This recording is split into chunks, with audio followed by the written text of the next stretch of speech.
ăn nữa là đó. Nào đây đi nữa hả? Bây giờ ăn phải mặc cái đấy không?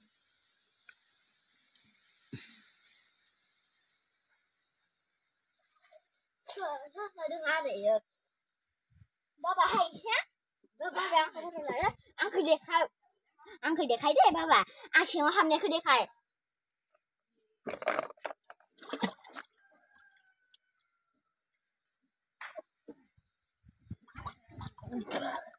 Ăn này đấy ăn thấy đấy. Đấy này để.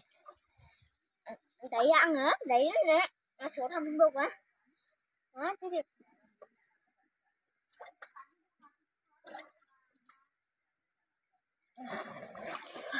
Ăn gì bay rồi hết. Ăn đấy bà. Bye bye.